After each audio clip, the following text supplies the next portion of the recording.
Hello అండి. అందరికీ నమస్కారం. ఈరోజు మళ్ళీ ఒక మంచి కథతో మీ ముందుకొచ్చేసాను. కథ పేరు 'అందమైన అబద్ధం'. ఈ కథని రచించిన వారు శ్రీ వెంకట్ మంత్రి ప్రగడ. ఇంకా కథ మొదలుపెట్టేస్తున్నానండి.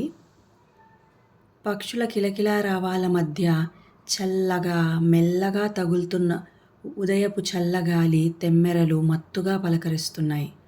ఉదయిస్తున్న సూర్యుడు పైకొచ్చి రోజంతా రాజ్యం చేయడానికి బలం సంతరించుకున్నాడు. అప్పుడే మేలుకున్న అరుణ్ చాలా ఉత్సాహంగా ఉన్నాడు. రాత్రి పడుకునేసరికి 2 ఇప్పుడు పొద్దున్నే లేవడానికి ఏమీ ఇబ్బందిగా లేదు. తనకి ఇష్టమైన స్నేహితులతో పున్నమి రాత్రి పండు వెన్నెలలో మనోహరమైన సరస్సు ఒడ్డున అద్భుతమైన పాటలు వింటూ పాడుకుంటూ కబుర్లు చెప్పుకుంటూ గడిపిన ఆ రాత్రి అరుణ్కే కాదు, అందరికీ సంతోషాన్ని కలిగించింది. ఎలాంటి మార్పులు లేని నిస్సారమైన ఉద్యోగ జీవితం కలిగించిన అనాహ్లాద మేఘాలను చెదరగొట్టి కొత్త ఉత్సాహాన్ని నింపింది ఆ రాత్రి. 2-3 నెలలకొకసారి ఇలా పౌర్ణమి రాత్రి గడపడానికి ఈ అందమైన రిసార్ట్లో స్నేహితులందరూ గడపడం 5-6 ఏళ్లగా అందరికీ అలవాటయ్యింది. ఆ గుంపులో దాదాపు అందరూ స్కూల్ రోజుల నుంచి కలిసి చదువుకున్నవారు. ఒకరి ఇష్టాలు మరొకరికి బాగా తెలిసినవారు. ఇప్పుడు రకరకాల ఉద్యోగ వ్యాసంగాల్లో ఉన్నా కూడా ఈ పౌర్ణమి రాత్రులలో పాల్గొనేందుకు అందరూ ఉత్సాహం చూపిస్తుంటారు. తప్పకుండా వస్తుంటారు. ఈసారి ఈ వెన్నెల రాత్రి గడపడానికి ఒక కొత్త స్నేహితురాలు చేరింది. అందరితోనూ కలివిడిగానూ భోలాగానూ మాట్లాడుతుండే లావుపాటి సంధ్య శ్రీలత తన కజిన్ అని ఈ మధ్యనే తను అరుణ్ పనిచేస్తున్న కంపెనీలో హెచ్ఆర్లో చేరిందని, తను కూడా గుంపులోని ఇతర స్నేహితుల లాంటిదే అని పరిచయం చేసింది. ఎంతో విశిష్టంగా కనిపించే పంథా, తమతో కలిసే ఆలోచనలు, ఇష్టాయిష్టాలు తెలిసాక తనని ఈ గుంపులో చేర్చుకోవడానికి ఎవ్వరికీ అభ్యంతరం కనిపించలేదు. శ్రీలత ఆ గుంపులో అందరిలాగానే కలివిడిగా ఉండే పిల్ల. అయితే తను సంధ్యలా కాదు, చాలా అందమైన పిల్ల, నెమ్మదస్తురాలు. ఎంతో స్నేహపూర్వకంగా ఉండే ముఖ కవలికలతో గంభీరంగా ఉండటం తనకే చెల్లింది. అది తనకొక ఆభరణం. తనను మొదటిసారి చూసినప్పటి నుంచి అరుణ్కి ఏదో తెలియని ఆకర్షణ శక్తి తనను ఆ అమ్మాయి వైపుకి లాగేస్తున్నట్టుండేది. ఆనంద్ బక్షీ గారన్నట్లు ముఝే డోర్ కోయి ఖీచే తేరీ ఓర్ లియే జాయే అని అనుకున్నాడు. తరువాత రోజు పొద్దున్నే లేచినప్పటి నుంచి శ్రీలతతో ఏం మాట్లాడాలి, సంభాషణలో ఎలా దించాలి లాంటి ఆలోచనలతో కొంచెం అన్యమనస్కంగా పళ్ళు తోముకొని స్నానం చేసి రెడీ అయ్యాడు. తను తెచ్చుకున్న బట్టల్లోంచి తనకు నచ్చినవి వేసుకున్నాడు. శ్రీలత వస్తుందని ఊహించకపోవడంతో తనకున్న బెస్ట్ బట్టలు తెచ్చుకోనందుకు కొంచెం నిరాశపడ్డాడు. ఈ సంధ్య ఒకత్తి, ఒళ్ళు పెంచింది గాని బుర్ర పెంచుకోలేదు. ఇలాంటి విషయాలు ముందే చెప్తే తన సొమ్మేం పోయేది. కొంచెం విసిగేసింది. తల విదిలించుకుని టిఫిన్ తినడానికి వెళ్ళాడు. అప్పటికే సంధ్య ప్లేట్ నిండా రకరకాల పదార్థాలు పెట్టుకుని తింటోంది. రాబోయే నెలకి సరిపడా ఇవాళే తినెయ్యాలా అని అడిగాడు అరుణ్ నవ్వుతూ. ఈ శరీరాన్ని పోషించడానికి ఆ మాత్రం కావాలేరా, నువ్వు కూడా గట్టిగా లాగించు, మనం మా రెండో వైపున్న కొండ ఎక్కుదాం అంది సంధ్య. తన లావు గురించి సరదాగా జోకులు వేయటం సంధ్యకి అలవాటే.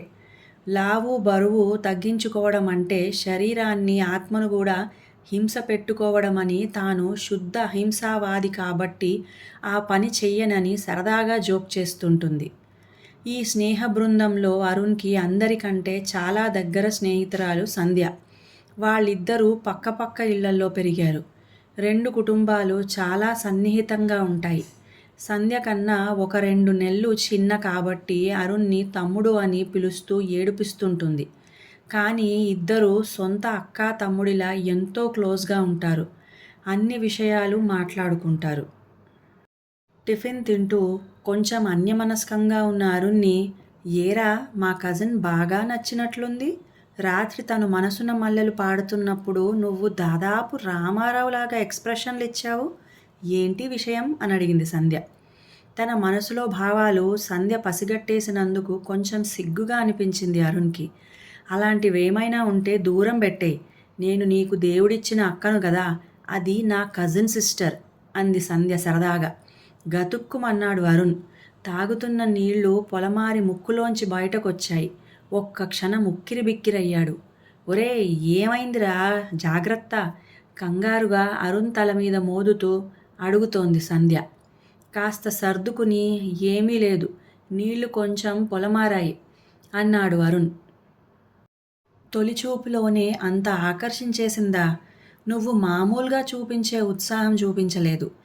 ఏవో ఆలోచనలో ఉన్న శరత్ బాబు గారి హీరోలా అనిపించావు. హృదయ టక్కొక్కటే మిస్సింగ్ అంది సంధ్య నవ్వుతూ. అలాంటిదేం లేదు, తను కూడా మనలాంటిదే అవడం బాగుంది. అయినా నాకు తెలియని ఈ కొత్త కజిన్ ఎక్కడి నుంచి పుట్టుకొచ్చిందే అని అడిగాడు అరుణ్. భూమిని చీల్చుకుని అంటూ నవ్వింది సంధ్య. సారీ సారీ అంది అరుణ్ మొహం చూసి. మా 2 కుటుంబాలు ఎప్పటినుంచో కలుసుకోవడం లేదు. నేను శ్రీలతను విడిగా బయట కలిసేదాన్ని. చిన్నప్పుడు అది ఇలా ఉండేది కాదు. చాలా ముభావంగా ఉండేది. తను MBA చదవడానికి హాస్టల్కి వెళ్ళొచ్చింది. తన పంథాలో మార్పు వచ్చింది. చాలా ఆత్మవిశ్వాసం చూపిస్తోంది.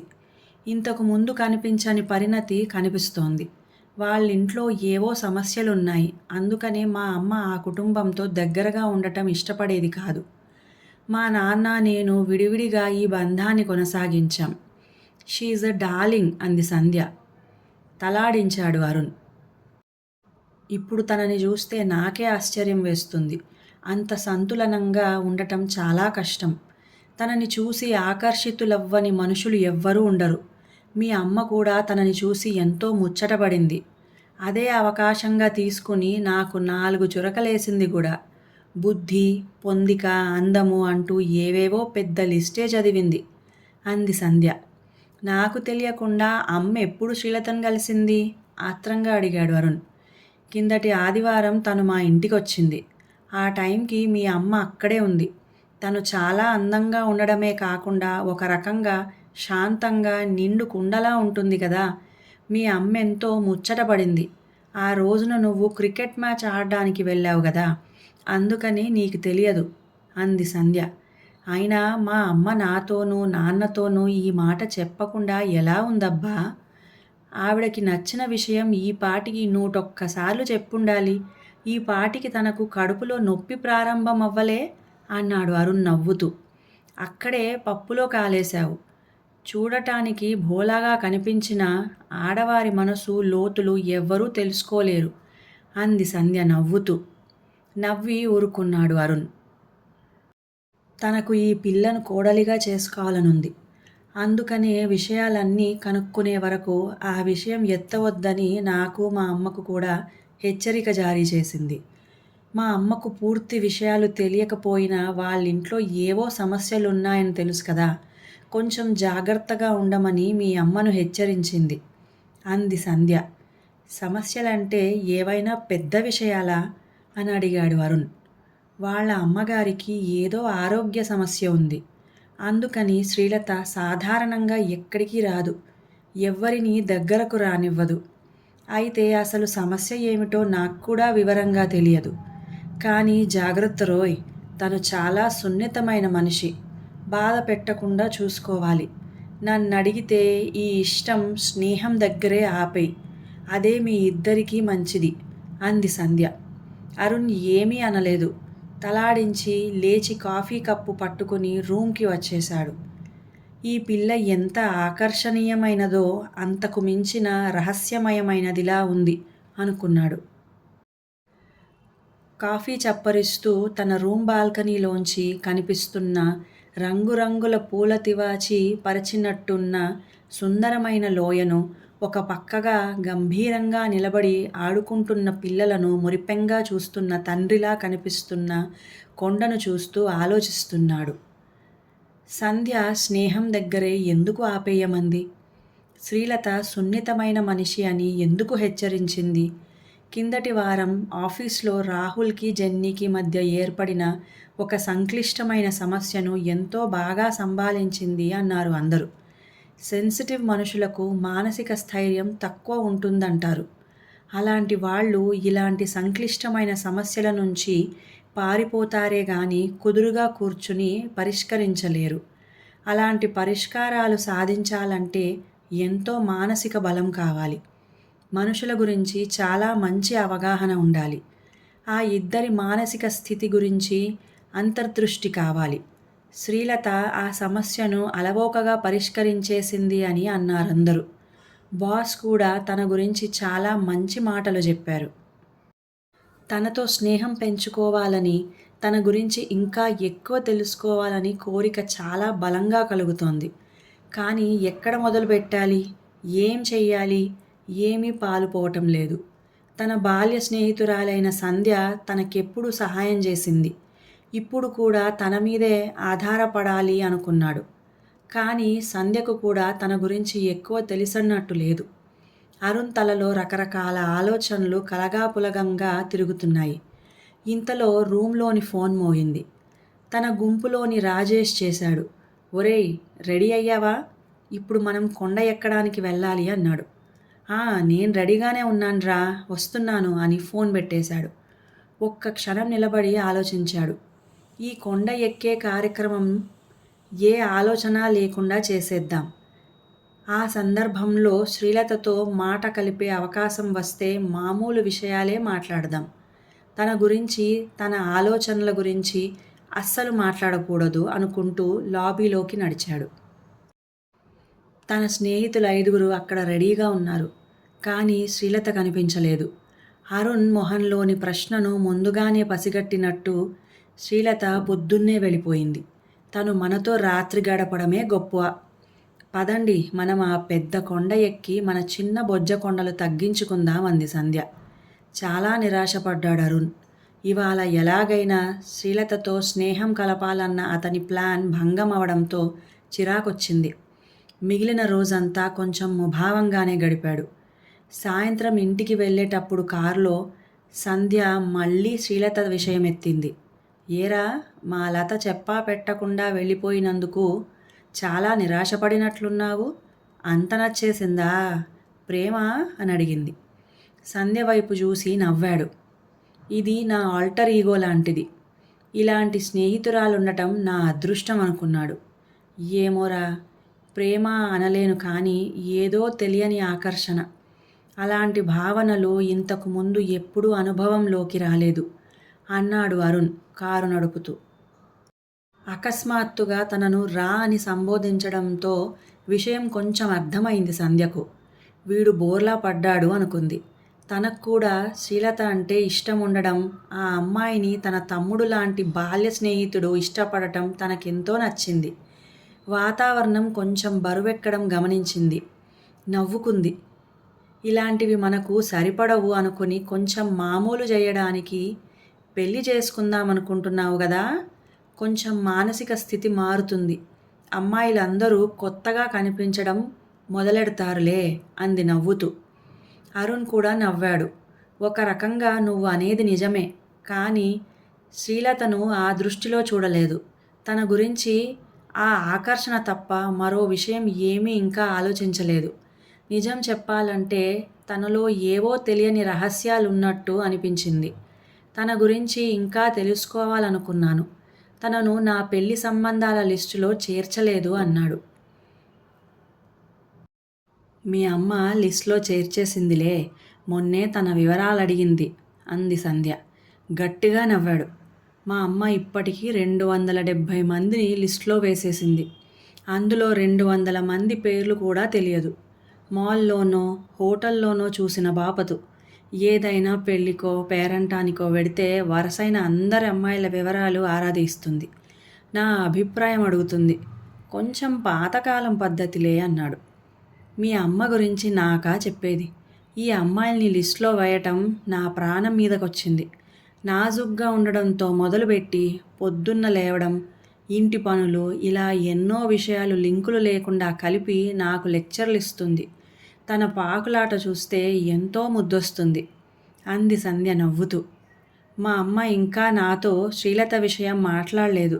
కానీ నేను కలిసిన సమయంలో పడిన భావనలు ఇంకా తన గురించి ఆఫీస్లో విన్న విషయాలు కలిపితే ఏదో తెలియని ఆకర్షణ అయితే కలుగుతోంది. అయితే ఆ ఆకర్షణ సాధారణంగా లేదు. ఇది బహుశా డాక్టర్ బ్రియాన్వీస్ గారు చెప్పిన జన్మజన్మల బంధమేమో అన్నాడు అరుణ్. ఓర్నీ!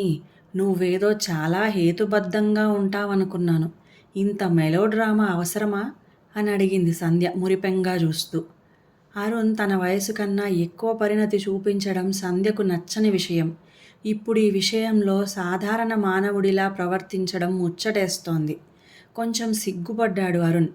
తనలా ఆలోచించడం తనకే ఆశ్చర్యం కలిగిస్తోంది. ఏం మాట్లాడకుండా డ్రైవ్ చేయసాగాడు. కానీ ఒరేయ్, నువ్వు బ్రియాన్వీస్ గారి నువ్వు పెడ్రో అయితే అయ్యావు గాని తాను క్యాథరిన్లా అనిపించడం లేదు. నీకు కలిగిన ఆకర్షణ తనలో కలిగినట్టు లేదు. నీ వైపుకి ఆరాధనగా చూడలేదు. నీతో మాట కలపాలని ప్రయత్నించలేదు. అందరితో ఉన్నట్టే నీతోనూ ఉంది. పొద్దున్నే లేచి హడావిడిగా ఇంటికి వెళ్ళిపోయింది. నీకోసం సందేశాలేమీ కూడా వదిలిపెట్టలేదు అంది సంధ్య. అదే నాకు అర్థం కావడం లేదు. నాకొక్కడికే అలాంటి ఆలోచనలు కలగడం కుదురుతుందా అని. తనలో ఏ చలనమూ లేదా? నేనే ఎక్కువ ఊహించుకుంటున్నానా? సరేలే, ఈ విషయం ఇంతటితో పోనిద్దాం.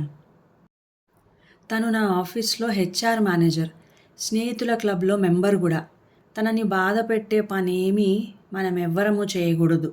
కానీ ఒక్క విషయం చెప్పు, తను చాలా సున్నితమైన మనిషి అన్నావు నువ్వు. తను ఎంతో క్లిష్టమైన హెచ్ఆర్ సమస్యలను సులువుగా పరిష్కరించేస్తోంది. ఈ రెండింటికి పొంతన కుదరడం లేదు అన్నాడు అరుణ్. నేను సున్నితం అన్నది బంధాల విషయంలో. తను మారిన తరువాత చూపించే పరిణతి ఒక్కోసారి నాకే భయం పుట్టిస్తుంది. ఒక సమస్యను పరిష్కరించాలంటే తన భావోద్వేగాలను ఆ సమస్యలో కలపకుండా చాలా నిర్లిప్తంగా వ్యవహరించగలదు.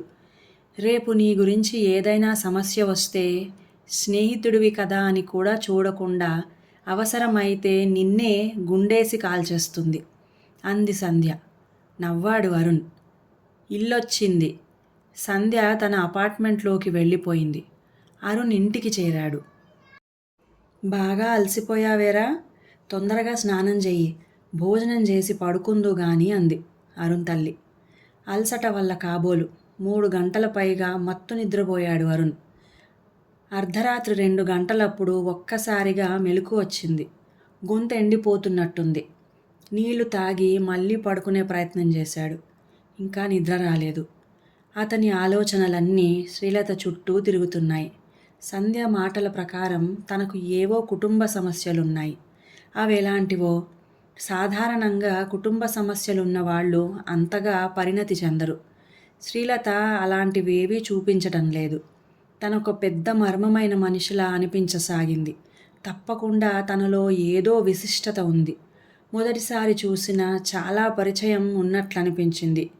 ఏవో పుస్తకాలు చదివి తను ఎక్కువ అర్థం చేసుకునే ప్రయత్నం చేస్తున్నాడా?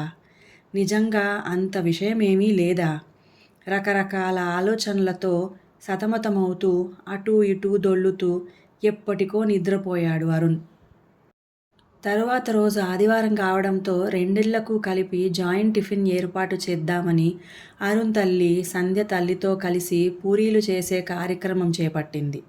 సంధ్య కూడా వాళ్లతో చేరి కబుర్లు చెప్తోంది. అరుణ్ తండ్రి మరియు సంధ్య తండ్రి సోఫాలో కూర్చుని రకరకాల న్యూస్ ఛానళ్లు పెట్టుకుని ఎందులో ఎక్కువ వినోదం పాలుందా అని కనిపెట్టే ప్రయత్నం చేస్తున్నారు. అరుణ్ మెల్లిగా లేచి తయారై హాల్లోకి వచ్చేసరికి అందరూ డైనింగ్ టేబుల్ దగ్గర కూర్చుని పూరీలు కూర పెట్టుకొని తింటూ జీవిత సమస్యల గురించి మాట్లాడుకుంటున్నారు. సరే గాని గాయత్రి, ఈ అరుణ్ గాడి పెళ్లి విషయం ఏమైనా ముందుకు వెళ్తోందా అని అడిగింది సంధ్య తల్లి అరుణ్ తల్లిని. లేదోయ్, సంధ్య ఈ పోటీలో నెగ్గి ముందు పెళ్లి చేసుకుంటుందేమో అని భయంగా ఉంది. వీడొట్టి పాతకాలం పప్పుసుద్దగాడు. ఈ పాటికి ఎవరో ఒకరిని ప్రేమించి మన నెత్తిమీదకు తెచ్చి ఉంటే ఈ శ్రమ తప్పేది కదా అంది అరుణ్ తల్లి. జీవహింస జరగకుండా వీడి పెళ్ళి అయ్యేలా లేదంటావా అన్నాడు సంధ్య నాన్న భల్లున నవ్వుతూ. నువ్వు మరీను నేను చూడ్డానికి అలాగనిపిస్తాను గాని మా ఆయన్ను ప్రేమగానే చూసుకుంటాను నాన్న అంది సంధ్య కూడా నవ్వుతూ. ఇదే నయం. ఇంకా దాని పెళ్లి గురించి మొగుడు గురించి ఎవ్వరూ మాట్లాడడం లేదు. అయినా ఆ సోమలింగాన్ని వెనకేసుకొస్తోంది అన్నాడు అరుణ్ తండ్రి. అందరూ గట్టిగా నవ్వేశారు. నవ్వులాపి కొంచెం సీరియస్గా ఆలోచించండి. సంధ్య సోమలింగానికి ఒక పేరుంది. వాళ్ళ బావ వేద్ సంధ్య కోసం కాచు కూర్చున్నాడు. నీకు కూడా పెళ్లి కుదిరితే అందరికీ ఒకసారి చేసేద్దామని చూస్తుంటే నువ్వేంట్రా అంది సంధ్య తల్లి కొంచెం దిగులుగా. మీరు కూడా వాడికి ఒక మరదల్ని ఏర్పాటు చేసుంటే బాగుండేదాంటీ. ఇప్పుడు వాడి మీద ఇలా ఒత్తిడి తేవడం వల్ల లాభమేముంది అంది సంధ్య నవ్వుతూ. సరిపోయింది. అది కూడా మా పనేనా? అసలు మగపిల్లాడు పుట్టాడు కదా, చేతికి అంది వస్తాడనుకున్నాను. వాడి పెళ్ళే వాడు చేసుకోలేకపోతున్నాడు. ఇంకా మేమేం చెయ్యగలం అన్నాడు అరుణ్ తండ్రి. నా మటుకు నాకు మొన్న మన ఇంటికి వచ్చిన పిల్ల మన సంధ్య స్నేహితురాలు చాలా నచ్చింది. తనను కదిలించకూడదే సంధ్య అంది అరుణ్ తల్లి నిశ్చయంగా. శ్రీలత మన అరుణ్ గాడికి కూడా చాలా నచ్చింది. నిన్నటి పార్టీకి తనను కూడా తీసుకెళ్ళాం. కానీ నిన్న తను చెప్పా పెట్టకుండా పొద్దున్నే చెక్కేసినందుకు కొంచెం కోపంగా ఉన్నాడు అంది సంధ్య. తను మీ అందరితోనూ బాగానే కలిసిపోయిందా? పొద్దున్నే ఎందుకు వెళ్ళిపోయింది? ఇప్పుడే కదా మొదటిసారి చూడ్డం. వీడికి కోపం వచ్చేంత స్నేహం ఎక్కడ ఏర్పడింది అంటూ ప్రశ్నలు గుప్పించింది అరుణ్ తల్లి. అవును, రాత్రి తాను మంచి మంచి పాటలు కూడా పాడింది. ఫోన్లో నేపథ్య వాయిద్యాలు పెట్టుకుని పాడింది. దాదాపు రికార్డెడ్ పాటలు వింటున్నట్టు అనిపించింది. నీలాగే వాడు కూడా మనసు పారేసుకున్నట్టున్నాడు. ఆ పరిస్థితుల్లో కోపాలొచ్చే అవకాశం ఉంది కదా అంది సంధ్య. ప్రణయ కోపమేరా అన్నాడు అరుణ్ తండ్రి భల్లున నవ్వుతూ. ఇంకా నయం, నిన్నే కదా కలిశాను. అప్పుడే ప్రణయము, దానిపైన ప్రణయ కోపం కూడాను అన్నాడు అరుణ్ నవ్వుతూ. ఏరా, ఆ శ్రీలతను కదిపి చూడకూడదు? సంధ్య సాయం చేస్తుందిలే అంది అరుణ్ తల్లి. నాకు కూడా అదే అనిపిస్తోందిరా. నాకు మీరిద్దరూ ఇష్టము. మీరు పెళ్లి చేసుకుంటే నాకన్నా సంతోషించే వాళ్ళెవరూ ఉండరు. నీకేం సాయం కావాలన్నా చేస్తాను అంది సంధ్య. అబ్బా నువ్వు ఉండమ్మా, ఇంకా పూర్తిగా పరిచయం కూడా కాలేదు. అప్పుడే పెళ్లి ప్రస్తావన ఎలా తెస్తాను? అదీగాక నేనెంత దగ్గర కావడానికి ప్రయత్నించానో తను అంత ముడుచుకుపోయింది. నేను అడిగిన ప్రశ్నలకు చాలా సూటిగా సమాధానం ఇచ్చి ఊరుకుంది. నువ్వు అంతగా ఆగలేకపోతే ఇదో పెళ్లి సంబంధంలాగా అనుకుని వాళ్ళ పెద్దవాళ్లతో మాట్లాడు అన్నాడు అరుణ్. ఓరి దద్దమ్మ, నువ్వు చక్కగా ప్రేమ పెళ్లి చేసుకుంటావని మేము కలలు కంటుంటే నువ్వేంట్రా పాత చింతకాయగాడివి? మా కాలంలో మేము ప్రేమ పెళ్లి చేసుకున్నాం గదా. ఆయన నా బావే అనుకో అంది అరుణ్ తల్లి. అందరూ గొల్లున నవ్వారు. అయితే గాయత్రి, వీడు ముందు ప్రపోజ్ చేశాడా, నువ్వు చేశావా అని అడిగాడు సంధ్య తండ్రి. ఈ కథ తరువాయి భాగం మరో వీడియోలో విందాము.